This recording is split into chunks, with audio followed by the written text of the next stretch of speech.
Hey guys, I am doing another video. I am answering a question. The question was, why do they tell us they don't love us anymore? And why do they block us on social media? Okay, before we get into this, guys, I am going to do their introduction. Welcome, everybody. I am Coach Meg. I am a restoration life coach. I specialize in a lot of things that the Lord has equipped me and trained me to do to help all of you. I should not be here. I should not be alive, but it is the dear Lord who has got me to where I have been. I have endured a lot of pain, a lot of trauma, a lot of grief, and I am telling you to say that the Lord is going to blow your mind.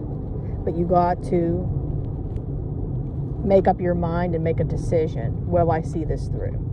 So I specialize in marriage restoration, kingdom marriage, grief, standing on your promises of God, restoring your identity in Jesus Christ, health breakthroughs, financial breakthroughs, prodigals, the mindset of prodigals, you name it.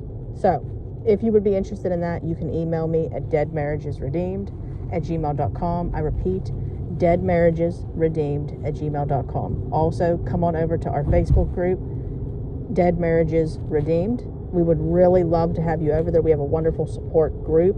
You don't have to do this alone, guys. Okay, so why do they tell us they don't love us anymore? And why do they block us on social media? Well, first I'm going to address the blocking. You have to understand, guys, do you think that they don't suffer on a daily basis with tremendous guilt? Oh, goodness gracious, do they? They suffer day in and day out with guilt. I mean, who wouldn't? God has given us the ability to know deep down right from wrong. Okay? They may not be feeling that heavy conviction just yet, because that happens as time goes on, but it's going to happen. And they probably are already in that place when they block you. But out of sight, out of mind. Did you ever hear that? Out of sight, out of mind. So when they block you, they know that they messed up. They miss you. But it's easier to forget you. So they have to block you. So they can't see your stuff. Think about, I know you guys felt this. Was there ever somebody you broke up with, but then seeing them in relationships on social media later on, like, you know, it kind of like bothered you in some way? So let's just say they didn't even want anything to do with you. It's going to bother them. Okay? I don't care who it is. It's going to bother them. And we know that they love you, especially because your marriage is God ordained. But the enemy is corrupting their mind. And this is why I tell all of you guys to come to virtual group coaching when we do them, because we discuss a lot of this stuff, the mind of prodigals, reprobate minds, and what goes on in the prodigal mind.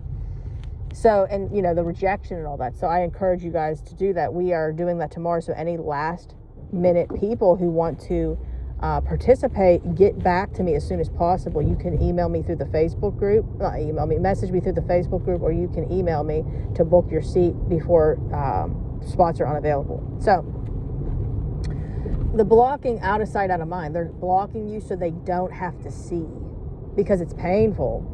Now, why do they tell us they don't love us anymore? Well, let me tell you guys something. You know how I know that's BS? Okay? It's because I fell for it. I fell for it. Oh, he don't love me anymore. You know, and I cried and I cried and I cried. Well, the Lord literally had me see what a bunch of baloney it was, because he actually told me one day randomly that he still loved me. Okay? And I remember thinking, oh my gosh, like me and him were arguing or something like that. It was like a real like argumentative fight outside Sam's Club, and to me it was actually passionate, because he was actually showing that he cared and stuff. Well, then he goes and tells me that he still loved me, but too much was done. Okay? So like I started piecing it together. He loved me, but too much was done. When I ended up in the hospital with COVID after my dad died, literally he told me that too much was done, that he still loved me, but too much was done. The enemy's going to poison their brain and let them think like too much was done, too much was done. So if somebody's still trying to be with you, what do you think the easiest thing to do is to tell them you don't love them anymore? Well, that's what he did. The Lord showed me that. And there's many other reasons. They could tell you that so you back off. They could tell you that because they want to do what they want to do, and they don't want to have to answer to it or have any type of accountability, which is something I recommend you guys all do, is participate in my curriculum and learn about accountability, boundaries, and communication. But basically, a lot of the reason why they leave in the first place is they don't want any accountability. They want to do what they want to do. And when they're married, they have to be held accountable.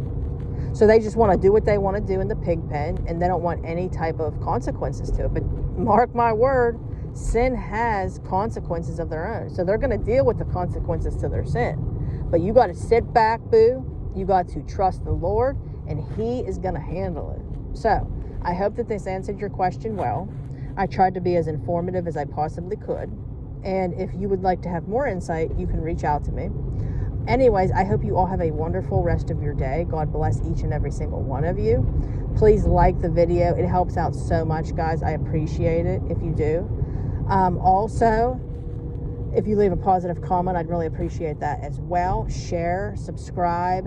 All right, guys. So, again, God bless you all. I cover you guys all daily. Please keep me in prayer. Keep my family in prayer. I really, really would appreciate it, because we still too are dealing with the aftermath. And, you know, the devil's never going to leave you alone. As a matter of fact, my restoration couples will tell me they don't understand it, but they feel like they're getting attacked more. Well, unfortunately, guys, the devil's never going to leave you alone, especially because you got a calling on your life. Remember, not everybody's called. Not everybody is called. We'll get into that in another video. All right, guys, have a wonderful day. Shalom.